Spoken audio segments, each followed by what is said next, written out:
Hi, everybody. Welcome back to Sports Illustrated's Fan Nation, Las Vegas Raiders Insider Podcast, part of the Fans First Sports Network, joined by my good buddy, the great Jonathan Schaap, who also has a podcast called Spartan Pride on the Fans First Sports Network. Great to have him every week, as always, where we go around the NFL. Johnny, how you doing, friend? I'm doing good. We're getting into it now. At least the training camp doors and the buildings are going to be open for team activities this week. So I guess this is kind of the official start of the whole thing. All right, I'm going to ask you real quick, and because the Raiders' facilities are amazing. I've been all over the NFL, been to most of the team facilities, so I'm very familiar with that. I mean, Allegiant Stadium's the best. It's not even close. Off air, I'll tell you some interesting comments I got from people around the league about Allegiant and SoFi. It's pretty funny, and I'll tell you who told me. But it's the best. Allegiant's just amazing. Now, there are some people that don't like that Allegiant Stadium is so entertaining, but it's Vegas. And there's going to be celebrities at every game. There's going to be a lot of people don't like that. They like the old Oakland Coliseum, and I understand that. But still, it's just like with the Golden Knights, Las Vegas Golden Knights. A lot of pure hockey people. I'm from Michigan, so I'm a Red Wing guy, and a lot of people who are hockey people out here are like, "You guys, this isn't hockey. This is a Vegas show on a strip." Okay, but the hockey's good. They just won the cup. Get over it. It's still a great experience. Their facility, their practice facility, it's not even close the best in the NFL. And I don't think a lot of people, I would love to see, the team would not. I would love to see Hard Knocks here for the Raiders to be able to show off their amazing facilities and how good they are. You and I know, because we know players, we've been close to them. That is such a big deal. I've had free agents tell me, man, it came down to, I don't care about the stadium. I'm only going to be in it 8 times a year, 9 times a year. I want to look at the facility, the practice facilities, where I'm at every day. How much of a benefit you think it would be? Because players love that. I know players who've signed with the Raiders because of how awesome their play facility is. How much can a Hard Knocks sell the Raiders? I know they're not getting them this year. I'm not saying that. We're going to talk about that in a minute. But how much can that impact? Well, I think it probably could impact kind of a new chapter of fan, both in Las Vegas and beyond, because there's enough technology and enough of a unique look to the Raiders Stadium and the Raiders facility that it's going to catch some eyes. I got to contrast that on the other end, again, with what I saw in Carolina. It is astonishing how rudimentary the Carolina's practice facility is. It's really close to the stadium there in Charlotte. It looks like a bunch of high school fields, to be honest with you. So you probably take that on the one end, and then you take a completely indoor facility, or set up to be completely indoor as needed in Las Vegas, with brand new technology that's really taken the best of what's gone at the University of Alabama and other places in the NFL, et cetera, and put it into a brand new facility. I think there would be an opportunity for the Raiders to sell themselves to players and to not new fans, but younger fans that maybe don't know that much. And like all of a sudden, wow, that's pretty cool. I remember the Jets as an example. They got into a new facility when they did one of the great seasons of Hard Knocks, and it caught people's attention. I think it was the best year of Hard Knocks. Oh, I think it was. Yeah, for many reasons. Get a snack. Yes, it's time to get a snack. They got the shake weight. They got the whole thing going on, but in a brand new facility, really at a pretty solid run that the Jets had with 3 title games appearances in a row. So, yeah, I think there's something that the Raiders can do there before probably 2025 or 26. Not to look too far ahead, but I am almost certain Hard Knocks is going to be in Washington with whatever the franchise is called whenever that sale is complete. So I would probably put them in the catbird seat for next year. And then after that, yeah, I think it would make sense to, if the Raiders believe there's a benefit to their fandom and their team, they might be active and proactive in trying to recruit Hard Knocks. Hey, come back and take a look. We got all this new stuff here, and we've got this whole kind of transition of a franchise that hopefully has found a very stable and long-term permanent home. And like we talked about last week, there's a commitment to excellence. There's just win, baby. There's good bags and bad bags on the baggage cart. Let's start a new era. There actually is maybe an opportunity to do that with Hard Knocks. We've seen some teams try to do that and fall on their face, like the Cleveland Browns not too long ago, but we've also seen some success, and that may be something to keep in the back of the mind.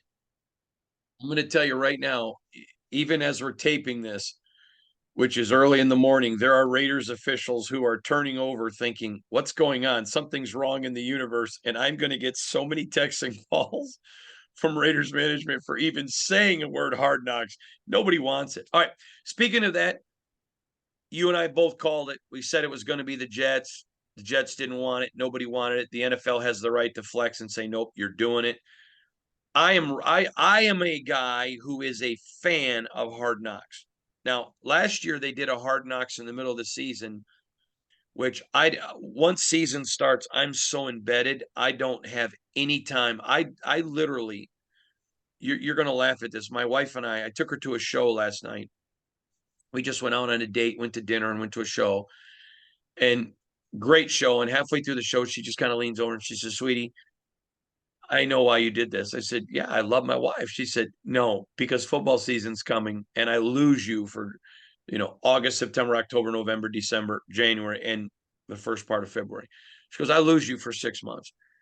And she's right. I mean, I never get to watch one episode of the new Hard Knocks in the midseason, but I'm excited. I enjoy it. I'm looking forward to watching it. Your thoughts on the Jets, and are you looking forward to Hard Knocks? Always am. The idea of Hard Knocks is pretty much you watch it every year, and by the end, you're thinking, that team could make it to the Super Bowl. If they've done the show right, that's what it is. I was interested to see Aaron Rodgers this weekend. He is shaved and trimmed up and ready to go. He did mention Hard Knocks, and he did say, hey, off we go. It'll be interesting to see what the Jets do protection-wise. And the reason I say that is, the interesting part of the in-season Hard Knocks last year was that it was featuring the disaster-ridden Arizona Cardinals. And they had the unbelievable story of the issue in Mexico, blaming the offensive line coach. The general manager's out for personal reasons that appear to be rehab-based. There's lawsuits flying. Kyler Murray, etc. J.J. Watt's like, I'm out of here. I'm retired. They had to find a way to put a show together, and we can really see where the Cardinals said, no, some of this stuff is out. There's still a good show. So the Cardinals get very protective there, and others have tried to be protective. The Jets were not protective at all during that great season with Rex Ryan, and it'll be interesting to see what we have here, because we've got a new quarterback, a relatively new coach. You've got the huge storylines of the Zava character for the Ted Lasso fans that Aaron Rodgers appears to want to run away from. I don't think he appreciated that much at all. So let's see what kind of pot that can be stirred. And inside of it is a football franchise that has to be thinking now. They have to be thinking, we need to win now, put ourselves in position to compete for the Super Bowl now. I realize that is a predominant approach in the NFL, but it's hard to explain to fans unless they've been around for the last 15 plus years. That dial is turned up now another notch. Everybody seems to be stressing now. So I want to see what kind of urgency we see from the Jets and from Robert Saleh early on. And also, it is just a terrific show. It is Marty Callner, some of his best work. He's an extraordinarily famous producer, responsible for almost all of those hour-long comedy HBO specials that have set the standard for what we see for comedy specials today. It's his show. When they did that fly through the facility a year or two ago, that blew everybody's mind. So let's see what they've got for us. It's remarkably entertaining, and it is the best way to tee yourself up for the start of the NFL season. I love it. I absolutely. Now, I got to ask you, this was not part of what we were going to talk about, but even you're talking about Ted Lasso. Yep. Everybody I know talks about Ted Lasso. I don't know who he is. I've not seen his show. What is it? Because everyone keeps saying to me, you haven't seen Ted Lasso? I'm like, guys, I'm busy. I don't have a lot of time to watch on TV. So tell me about Ted Lasso. Years and years ago, the NBC Sports Network that does not exist anymore bought some European soccer games, and they somehow recruited Jason Sudeikis and a friend of his to do commercials for it. And they did commercials that were based on a football coach that both played for, I believe, in the state of Kansas. So that character was kind of there. And then somehow, as Apple's launching TV, they must have approached Sudeikis, and he said, hey, maybe we can turn this into a show. So it's an Apple TV show based on a coach that used to play for. And he is sent over to a struggling franchise, probably to kill the franchise so it can be sold, as an out-of-place football coach that is going through a divorce. And what he ends up doing is taking a piece of John Wooden, a piece of Jimmy Johnson, a piece of Scotty Bowman, a piece of all these different coaches, and he really establishes and builds a culture for a group of soccer players that are from around the world. To be honest, I've never wait. He's a soccer coach or a football coach? He's a football coach that's stuck coaching soccer in England. So it's like, oh, what's this guy doing? So they take an American football coach over to England to save a struggling soccer franchise. Well, to try to kill it, and then it kind of goes in reverse. They kind of go up and down. It's a little bit like Major League. But here's the biggest point that I would make about the show. It is a rare show. It's got everything from rated G to a hard R. And I don't remember another show that covers that much ground. There's something in it for everybody, from G rated all the way to hard R. That's like, wow, that's really funny. So it's worth taking a look at. It is funny, but to me, the legacy of the show is it covered all that ground from G to hard R. And there's a lot of catchphrases that you'll hear even as soon as the football season kicks off, where somebody says, hey, got to Ted Lasso that thing, be like a goldfish, have a really short memory, and go on and play the next play. All right. Now, so DeAndre Hopkins, he goes and signs with the Tennessee Titans, who I think this is fascinating to me. To me, it's clearly he went with the most money, because I don't think the Titans are in a position. Listen, I think the Titans offense, the way it's run based, is extremely competitive. So I think the defense is good. Obviously, I think he went to where the most money was, but I also think he went to a franchise that could be very competitive. Your thoughts on DeAndre? And then I want to go one step farther. We see all the strikes going on in America, not just the writer strike in Hollywood, but other strikes. A lot of people concerned, oh no, is the NFL close to a strike? The answer is no, because they were smart. But talk about DeAndre and give us a labor perspective on the NFLPA and the NFL. Well, DeAndre Hopkins signing is interesting. Look at the timing of it. It's right before camp. So he didn't sit back and wait. Maybe not a bad decision. We've seen a lot of guys sit back and wait, miss weeks of camp, and end up getting injured early in the season. We did see that more maybe a couple decades back, but it's not like we don't ever see it. The Titans could be competitive, but are they the Jaguars, the Chiefs, the Bills, the Bengals? Are they the Eagles? No, and they're not even close. So my guess is we may have seen more of a business decision here, and that's okay. DeAndre Hopkins and all these professional players can choose what they want to do. If they want to make it very clear that business is first, off you go and enjoy the money. But from a competitive nature, it seems like Hopkins maybe got sold by Mike Vrabel that, hey, we're ready to go right now and we can get there. And if he did, that's a great job at a tremendous recruiter. Mike Vrabel, for those that know his college work, he was a tremendous recruiter. And if he returns to college one day, he will be the same. So I think we probably tip the hat off to Mike Vrabel. And we say, let's wait and see. You know, a lot of folks can't name more than 5 Tennessee Titans, and that's okay. All they have to do is win the games. The Titans, to me, are a front-running team. If things are going well for them, I can see a lot of success. If they're not, what do they have to make up for injuries, for mistakes, for a breakdown in a different area of their game? Well, now at least they have Hopkins to look at an explosive play. But this is a curious decision. Let's see how it plays out.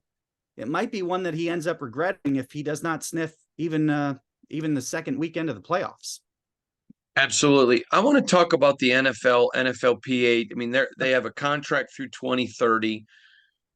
I think the NFL, the only thing that can kill the NFL is the NFL.